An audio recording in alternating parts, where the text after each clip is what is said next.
So, dito na nga tayo maka-adventure sa Barangay Lalik, Chaong, Quezon. Sa lugar na to ay dito talaga yung daan para marating natin ang bayan ng Dolores, Quezon. So, dito na nga tayo liliko maka-adventure pa kanan dito sa may gasoline station na Clean Fuel. Galing dito ay tatahakin natin ang kalsada na Chaong Dolores Road at ihahatid tayo dun sa bayan ng Dolores, Quezon. Sa mga ka-adventure sa mapapansin nila dito sa Barangay Lalig, Chaong, Quezon ay marami pa rin makikita silang mga iba't ibang mga tindahan na kagaya ng hardware, mga ka-adventure.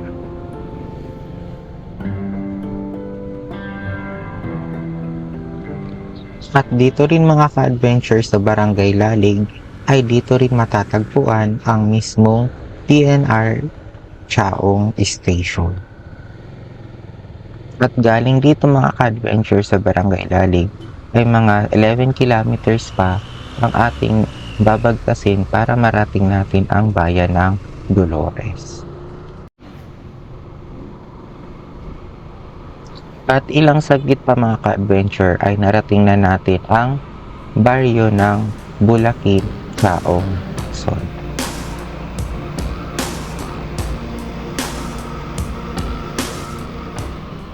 At sa lugar na mga ka-adventure ay dito tayo dadaan sa ilalim ng flyover ng tinatayong TR4 project na papuntang Lucena, Quezon. At kung sakali mga ka-adventure na nag-commute sila papunta ng Dolores, Quezon o ito yung napili nilang daan, ay para marating nila yung bayang yon ay kailangan nilang sumakay ng tricycle mula doon sa kanto ng Barangay Lalig.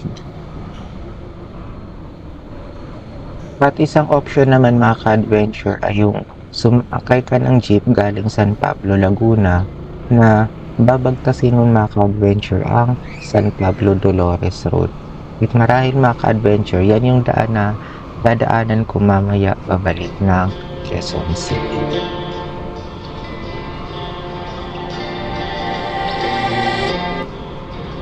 At by the way mga ka-adventure ay nandito pa rin tayo sa Barangay Bulakin, Chaong, Quezon.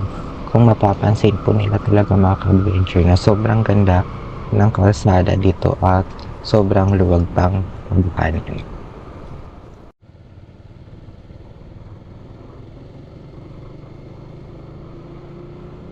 At sa ngayon mga ka-adventure ay nandito pa rin tayo sa Barangay Bulakin na pinakahuling barangay dito sa Chaong kung papunta ka ng Dolores, Quezon.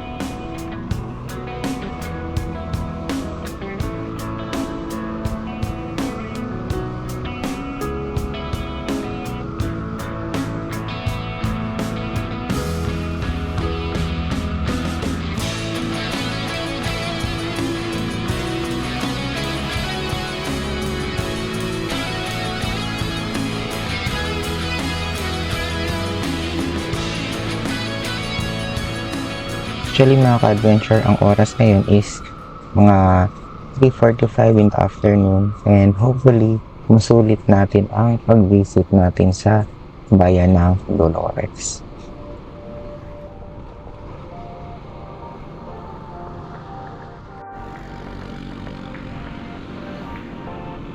At dito na nga tayo mga ka-adventure sa Barangay Bungoy na siyang pinakaunang barangay ng Dolores, Quezon kung galing silang Chaong.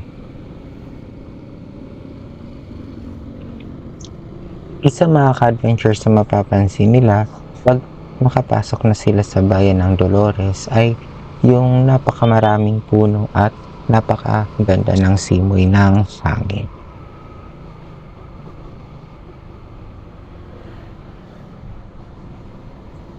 Na-imagine ko tuloy mga ka-adventure yung kalsada papunta ng bayan ng General Lucar. Ganito ka ganda ang dinadaanan nila papasok ng bayan. So, napa-stop over lang ka dito mga ka-adventure at sa lugar na to ay may napansin talaga akong isang simbahan.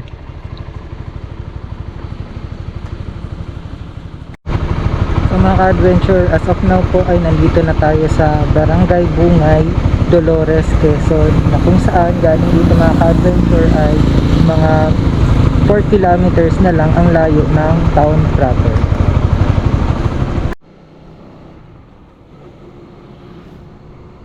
Habang tinataha ko ito mga ka-adventure na kalsadang ito, ay mararamdaman mo na talaga ang lamig ng hangin lalo na napakaraming mga puno sa dinadaanan natin.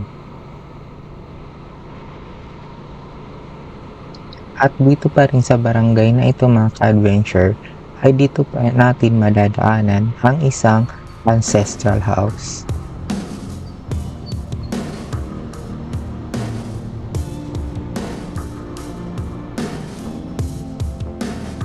Mapapansin po nila mga ka-adventure ang isang resort na to na ito ay isang landmark din na narito na tayo sa may dulo ng Barangay Bungoy. Galing dito mga ka-adventure ay kitang-kita natin ang welcome art na kung saan pag natawid na natin ito ay nasa Barangay Dagatan, Dolores, Quezon na tayo.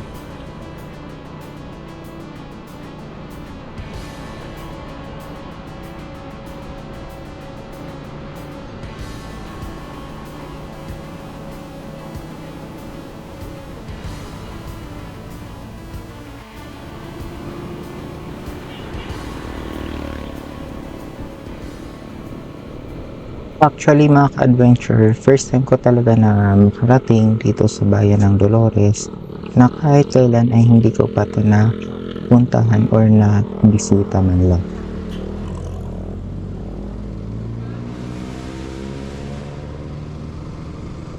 At sa pagbisita ko sa bayang ito ay sabay-sabay natin na tuklasin kung ano talaga ang natatagong kwento sa likod ng magandang pangalan ng Dolores, Quezon.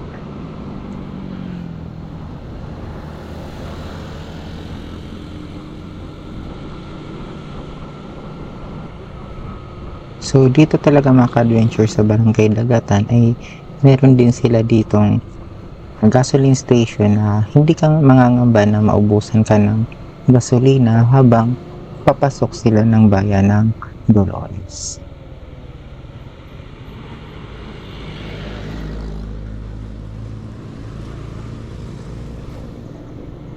At isa mga ka-adventures masasabi ko sa barangay na ito ay masasabi talaga natin na isa siyang progresadong barangay.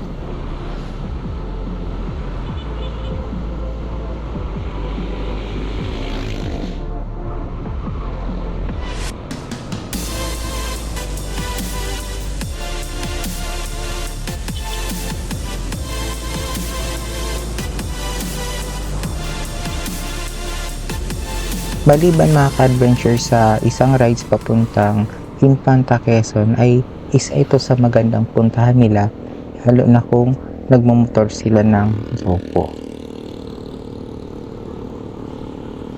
Isang challenge nga lang mga ka-adventure kung magra-ride sila papunta sa lugar na to ay ang traffic along Laguna and dyan sa may San Pablo, Laguna din mga ka-adventures. Kaya naman talaga the best na pumunta dito sa lugar na to ay morning rides lalo na maganda na umalis sila sa Metro Manila ng 4 AM.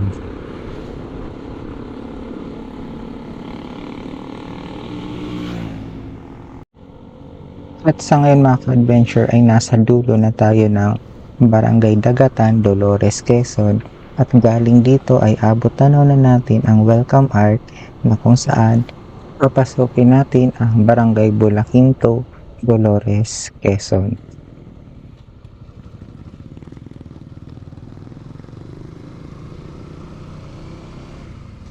Ang barangay na ito ay ang pinakamalapit na barangay punta mga ka-adventure sa town proper ng bayan ng Dolores.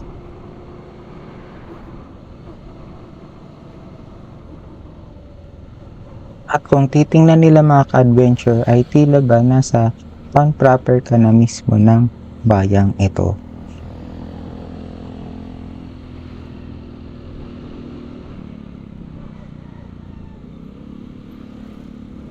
Karamihan din mga ka-adventure ng commercial establishment ay dito mo na rin matatagpuan sa barangay na ito.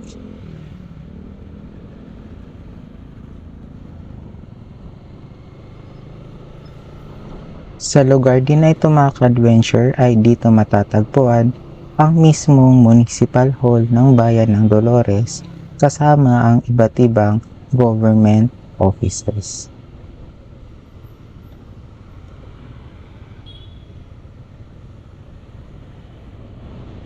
Sa pagbisita natin dito mga ka-adventure sa bayang ito ay aalamin natin kung bakit nga ba sikat ang Bayan ng Dolores at bakit ito dinarayo.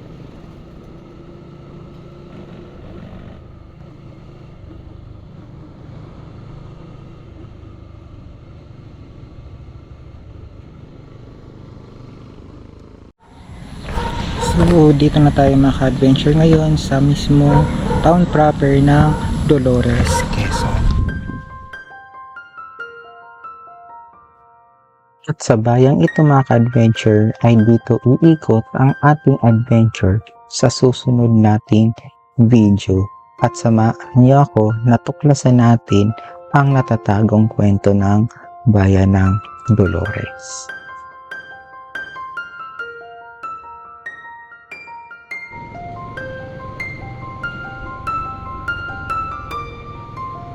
At dito tayo mga ka-adventure sa Barangay Bulakin, Dolores, Quezon. Ang kalsadang ito na tinatahak ko ay ang San Pablo Dolores Road na pag diniretso natin ito mga ka-adventure ay palabas ito ng San Pablo, Laguna doon sa may Maharlika Highway. And that's all for this vlog's adventure, and thank you for watching and see you in my next video.